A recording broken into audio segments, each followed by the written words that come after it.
My name's Jake, I'm 18. I referee level 7, which is the equivalent in the men's senior game to Southall, Mansfield and Bakewell. Stephanie Carlisle, I'm 32. I'm a level 7 referee. That means I referee Stephen, University of Nottingham, Ilkeston and quite often elsewhere down in Cheltenham and Loughborough. I started playing rugby about the age of 11 and then I started refereeing at 16. I come from a rugby family background.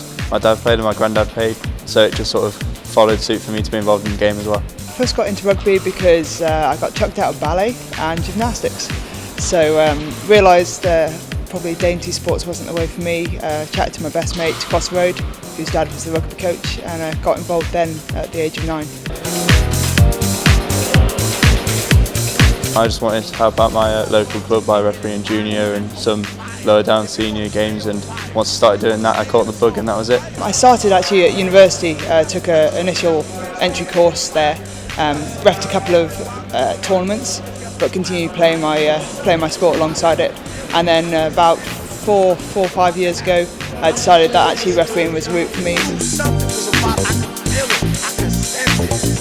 I was a little bit nervous at first, which is to be expected from every young official, but once I got onto the pitch with a whistle in hand it was alright and I just got on with it and really enjoyed it.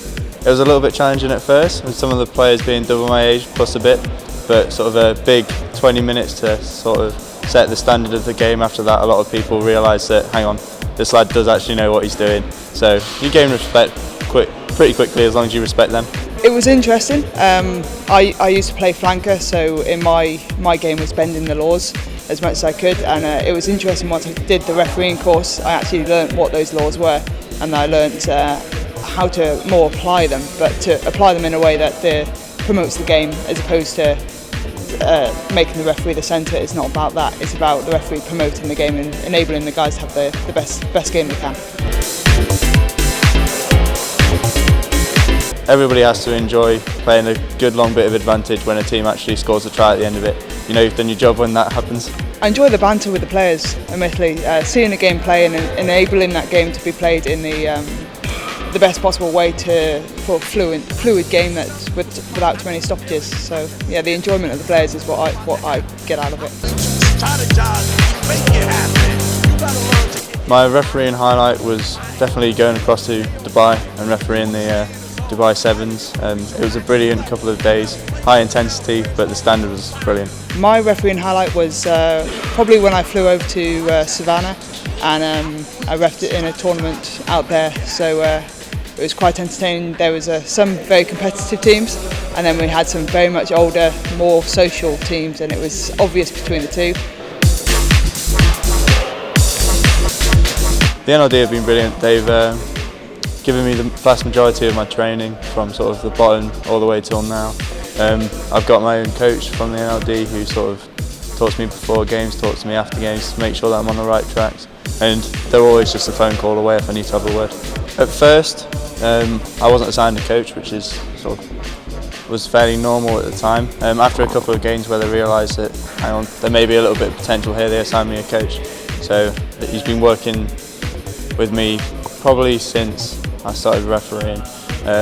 He started working with me 3 months after I first took the whistle, something like that. Got a coach from the NLD, which was brilliant. He'd come along and watch my matches. The assessors were fantastic. They're known as the assassins, but it's not that way at all. They come and they watch you and they give you helpful hints of where to improve, where to stand, how to speak, what things to say and not to say. So yeah, a lot of support from the society and from the REF where I referee as well.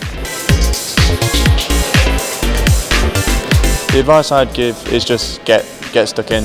If you've gone through the training, you'll know your stuff, just remember what they said and you'll learn the rest along the way. If you make a mistake, keep your head up, because players make a mistake during the game. You're only human. They've probably made 2 or 3 mistakes, so if you make one, it's not the end of the world. Just go in and give it your all. Be willing to accept the guidance from the more experienced referees, but enjoy it. If you don't enjoy it, there's no point in doing it. The success of the World Cup in this country means that the game's taking off and there's a lot more demand for referees. We can't take them all from the older generation, so we need to have them from the younger generation, so as they can go away and referee the under 12s, under 13s games at their clubs. And then if they really like it, then they can step up into under 14s, 15s, and then maybe even adult games